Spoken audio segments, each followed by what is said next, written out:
Каква е моменталната состојба во Словенија? Дали сте на чекор од прогласување на победа против коронавирусот? Се гледа дека има драстична промена во самата бројка на заболување. Според статистиката која е направена, до 1.5 биле направени околу 56.353 тестирања. Од сите тие тестирања, целокупната бројка е 1449 заболени. Во последните денови има регистрирано само 5 луѓе кои се заболени од коронавирус. Од понеделник е најавено дека може да почнат да работат сите ресторани, угостителства, кафиќи, може да се отворат, продавниците исто така. Забраната која беше да не смее да луѓето патуваат од една во друга општина и сега облажена, може да се патува. Понатако очекуваме јавниот превоз да се отвори. Значи сите тие мерки постепено се облажуваат. Петра, може ли да ми направиш еден опис на еден твој работен ден? Кои се твоите задачи? Вака, јас бев доделена да работам на ургентниот COVID, ургентниот центар. Значи имаме дел каде што е ургентна. Тоа е единствена точка каде што најпрво сите пациенти доаѓаат таму. Потоа ние ги триажираме. Значи определуваме кој каде ќе оди, кој каде спаѓа. Имаме прашалник во кој се според тој прашалник ствари се водиме.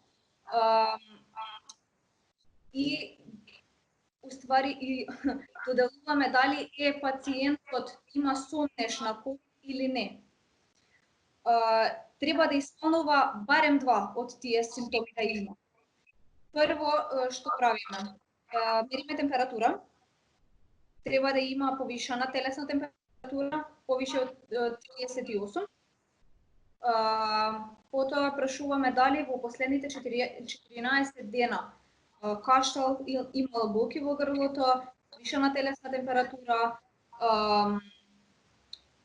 дали имал болки во плуќата, во грлото,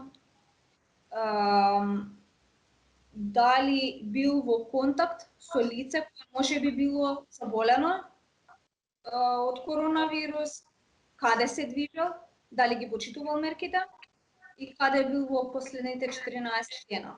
Ако има 2 од тие наведени симптоми, се одлучуваме за тестирање. Откако ќе се одлучиме за тоа, пациентот го напатуваме во шаторите, што ни се надвор, ако е доволно стабилен. Ако е пациент кој нема, значи на кој му е потребен кислород, има критична состојба, оди во друг дел, имаме направено таков сива зона, се вика тоа, изолација. Дел каде што е натре во ургентниот центар, каде што имаме апарати за да може да се приклучи дали на кислород или се што е потребно да се направи кај него. Кој е најтешкиот случај со кој си се соочила? Би издвоила 2. Едниот е нетипичен, уште еднаш го споменав исто во едно интервју. Жена која дојде кај нас со болки во бубрезите, мочниот миокард. Само подкашлуваше. Немаше други симптоми. Размислувавме дали да тестираме или не. Жената беше, не знам, околу 50 на години, така. Ја тестиравме и испадна позитивна.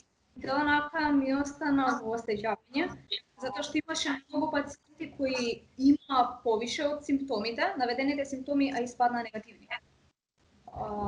Жената, колку што знам јас, моментално и беше влошена состојбата, сега е стабилизирана.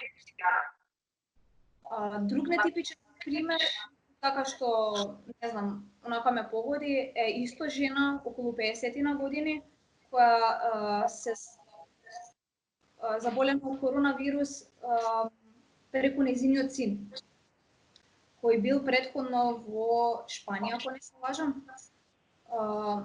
Тука беа заболени мајката и таткото, двајцата беа хоспитализирани заради тоа што има ниска сатурација, проблеми со дишењето и мајката почина. А немаше други проследени болести. Што значи дека не мора да значи дека пациентот мора претходно да е болен, да има некои се други хронични болести за да почине од коронавирус. Имате ли доволно медицинска опрема и како стоите со медицински кадар низ болниците во Словенија? Ако не се лажам, ми се чини дека имавте помош од Кина, меѓутоа ева каква е моменталната состојба? На почетокот имавме проблем со маски и со целата опрема. Моравме да штедиме. Само сега имаме се што ни е потребно. Не штедиме, имаме доволно материјал, доволно опрема, така како што треба. Стварно, директорот и сите тие што се одговорни за тоа ја вршат својата работа така како што треба и сме стварно заштитени. Дали во шаторите кои се еден вид на импровизирана болница ги сместувате пациентите заразени кои што треба да се лекуваат од коронавирус или тие се само како еден транзитен? Тоа е само како транзит. Значи, ние во шаторите ги чуваме тие пациенти се додека не добиеме резултати од брисот. Тоа трае од приближно 3 до 4 часа, некогаш 5, во зависи од околностите. Значи, ги тестираме и во моментот во тој период додека чекаме резултатот од брисот, ние нудиме помош, ургентна помош. Значи се прави статус, анамнеза на пациентот и се прави се што му е потребно. Значи таа основна медицинска помош. Кога го добиваме резултатот дали е позитивен или негативен. Ако е позитивен, значи се напотува во делот таму кај што имаме значи посебна зграда за сместување на ковид пациентите кај што се позитивни. И се преместува таму и понатака се продолжува да се лекува. Ако е негативен, тогаш оди во таа бела зона, каде што кажав, и се распределува. Значи, ние сме како триажа, ги тестираме и определуваме кој каде, во моментот кога добиеме резултати, се нуди ургентна помош на пациентот. Со оглед на тоа дека Словенија успешно се справува со COVID-19, Петра, која е твојата порака до твоите колеги тука? Да ги почитуваат правилата, да го работат тоа што го сакаат, значи со срце и со душа.